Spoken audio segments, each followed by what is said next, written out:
Salve Maria. Hoje eu não vou me alongar muito, tem bastante assunto do retiro para tratar, mas na última instrução, quando eu comentei sobre a vida de São Bento, acho que um ponto que chamou muita atenção de todo mundo foi que São Bento ele sofreu um atentado, né? Tentaram matar ele por inveja, né? E esse tema do pecado da inveja é algo que a gente deve sempre fazer um exame de consciência, né? Porque é um dos pecados que hoje em dia as pessoas acham que fazem, mas achando que é uma coisa muito simples, leve, mas na maioria a inveja é sempre pecado, e boa parte deles é um pecado grave, né? Que é uma coisa que nos afasta da comunhão de Deus. A maioria das pessoas, quando falam inveja, eles têm muito medo de sofrer uma inveja, que os outros façam. Mas na verdade isso é o de menos. O grande problema é a gente cometer um ato de inveja, porque é um pecado, né? E o pecado é uma ofensa contra Deus. Tudo que nos afasta de Deus é que vai nos afastar a alma de Deus, e esse é o grande mal, né? As outras coisas são coisas materiais. Materiais são passíveis, passam, voltam, mas a alma não.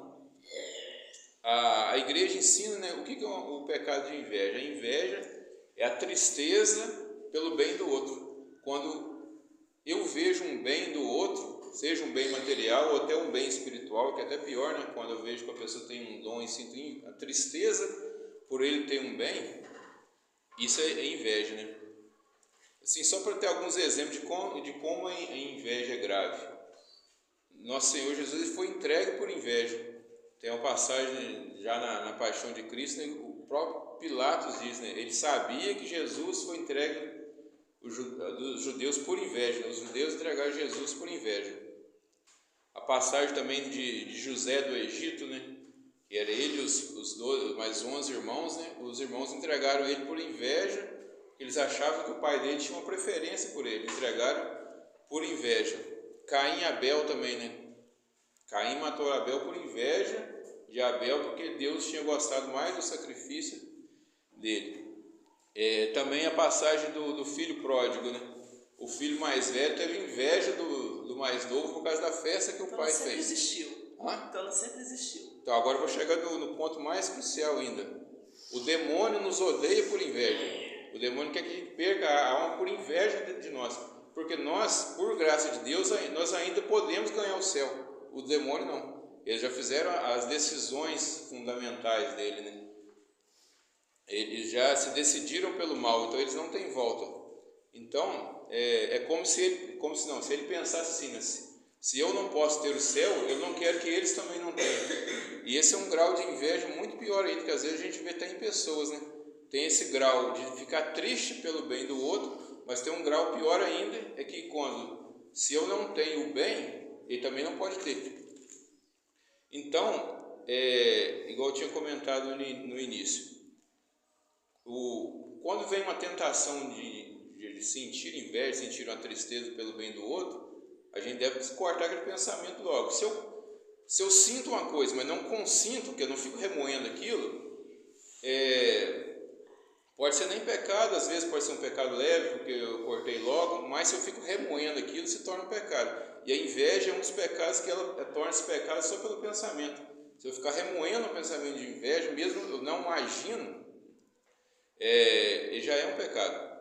E igual eu falei no início, às vezes a pessoa fica pensando, o fulano está olhando minhas coisas com inveja, vai acontecer alguma coisa. Não vai não, isso é superstição. O ato de uma pessoa olhar alguma coisa minha com inveja não acontece nada. A única coisa que vai acontecer é o mal dela, que ela vai ter que prestar contas a Deus pelo mal que ela fez. Mas comigo nada. Isso pode se passar a ser um mal a partir do momento que a pessoa transforma aquilo. Por exemplo, um exemplo, supor que uma pessoa sobe de cargo no trabalho, a outra sente inveja e ela maquina alguma coisa para atrapalhar o serviço do outro. Aí passou a ser um ato que pode prejudicar, mas no máximo que vai acontecer é um prejuízo material. Não vai ser um prejuízo espiritual para mim, que é o pior. Porque a matéria vai e volta, e Deus é justo. Eu vou comentar mais no final, o pecado da inveja está muito ligado à nossa falta de confiança na justiça de Deus. Aí esse ato da pessoa, ele pode causar um ato em mim se eu responder, se eu começar a pensar em vingança, né? Mas não é aquele ato de inveja do outro que me fez um mal. É se eu começar a tentar remover um ato de vingança. Mas a princípio é isso. A inveja faz mal para aquele que comete o pecado de inveja, não para mim, que às vezes, por algum motivo, sofro o motivo da inveja. Então, o que nós temos que fazer com ela? Então, o remédio, já que o mal dela é a tristeza. Sim, ele falou que a gente não pode fazer nada contra isso. O que a gente tem que fazer então? Então, automaticamente a gente quer falar, brigar, combater contra aquilo, gente, porque a gente não está fazendo nada, mas o outro... Então, como a inveja começa pela tristeza do bem do outro, eu tenho que tentar me alegrar pelo bem do outro. Quando é uma pessoa que a gente ama, a gente alegra pelo bem dele. A gente já tem a tendência maior a ficar com essas coisas de inveja com a pessoa mais afastada, ou até do grupo a gente não tem uma simpatia. Mas a primeira coisa, colocar aqui, em Deus nós somos todos irmãos. Às vezes não é o irmão de amizade, de família, mas ainda mais somos batizados, ainda somos irmãos em Cristo. Então, e toda virtude, a origem da palavra virtude, em latim, a palavra virtus, é força. É aquela passagem do Senhor, o reino do céu dos violentos. Essa violência que Jesus, não é violência de brigar, é violência de fazer força. Para a gente ser virtuoso, precisa fazer força, precisa sair de si mesmo, porque a gente tem tendência para fraqueza. É o pecado original na gente. A gente tem tendência para fraqueza. Então, para você fazer o bem, você precisa da graça de Deus, mas você precisa de fazer força, uma virtude. Então, isso é um hábito. Eu faço um ato hoje, eu faço outro ato amanhã. Por que a inveja está ligada nessa falta de confiança na justiça? Se a pessoa receber um dom, seja espiritual, seja material, eu tenho que pensar assim: eu não preciso ficar triste, o fato de ele ter um dom não vai fazer mal para mim. É isso que a gente tem que primeiro pensar. E se ele recebeu o dom material ou espiritual e foi por justiça, Deus deu um dom a ele, ou ele trabalhou para conseguir aquela coisa material, se foi justo, bom, é dele, é justo. Se é injusto, a justiça de Deus vai trabalhar sobre isso. Então, eu tenho uma confiança na justiça de Deus. Às vezes a gente a gente cai muito no julgamento assim, das questões alheias, mas a gente tem que ter em conta o nosso juízo, né, o juízo particular vai ser só entre nós e Deus. O ato de outra pessoa não vai ser julgado no dia do nosso julgamento. Se a pessoa fez um mal para nós, aquilo vai ser no juízo dele, não no nosso. Então, tem um exemplo que um padre estava falando uma vez sobre o perdão, mas também tem a ver com isso. Ele falou, fazendo um exemplo, vamos supor que você está preso num trilho de trem, só pelo sapato. Vem o trem, você sabe que a única coisa que você precisa fazer para salvar é tirar o sapato, mas você está agarrado, apegado ao sapato, em vez de você soltar logo. A mesma coisa do perdão. Às vezes a pessoa não quer perdoar, sabe que aquilo é um pecado sério e se ela morrer não vai se salvar porque não deixou aquilo, mas ela não quer largar. A mesma coisa de inveja. Eu estou sentindo um sentimento de inveja, eu sei que eu preciso largar aquilo, eu sei que a qualquer momento eu posso estar diante da justiça de Deus, mas só pegar aquilo. A inveja está muito ligada ao orgulho, né? O orgulho é o pai de todos os pecados. Então, eu não quero deixar aquilo porque eu me apeguei àquilo, porque eu acho que é justo, o que eu estou fazendo é justo. Então, como eu disse, não vou me alongar muito, mas é mais ou menos isso aí, para a gente fazer o nosso exame de consciência, né? A inveja do outro não faz um mal em nós em si. O problema é nós cometemos com o outro. E sempre trabalhar isso. Deus é justo. Não tem muito a ver, mas às vezes tem. Meu pai, né, sempre conta as histórias antigas, dessas brigaiadas. Tem gente, todo mundo conhece, né? Às vezes fala, um mata outro e foge. Aí a gente fica esse sentimento de justiça. Mas será que o cara fez tanta coisa, sumiu, não vai dar em nada? Vai dar sim.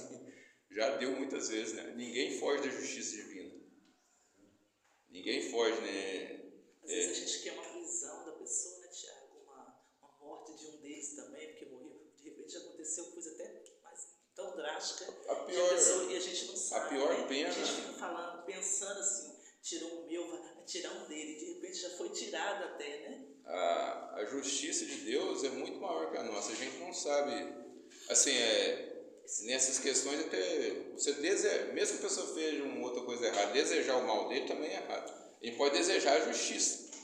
E desejar a justiça é automático. A justiça divina vai funcionar.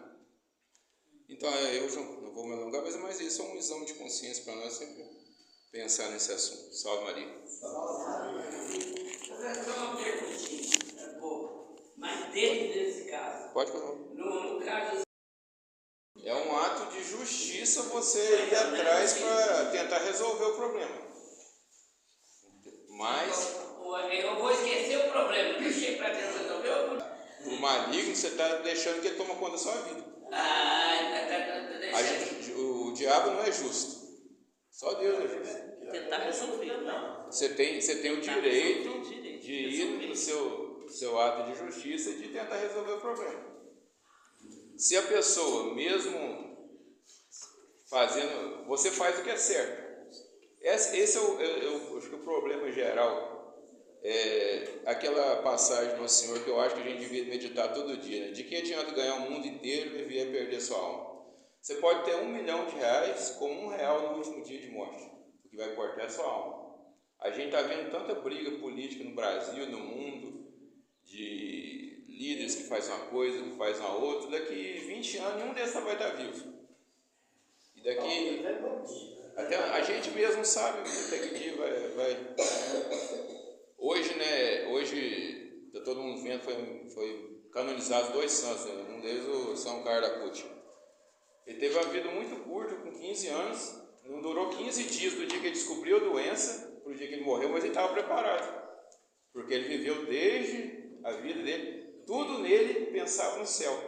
A gente tem que fazer assim, tudo que a gente faz na vida é pensando no céu, porque quando chegar o dia a gente é preparado. Então não pode desejar nem o inferno para ninguém. Não, porque, na verdade, até um padre fala isso, né? Por mais que a pessoa se ofenda, se eu estou desejando o inferno para ele, eu estou desejando para mim também.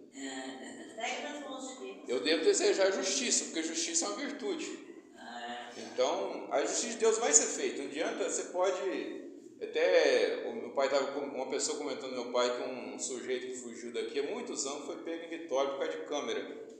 Eu vou dizer que a justiça de Deus é uma câmera no mundo inteiro e uma câmera na nossa alma.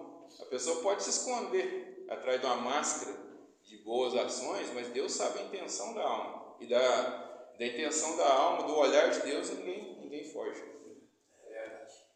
Salve Maria. Obrigado. Vou lá.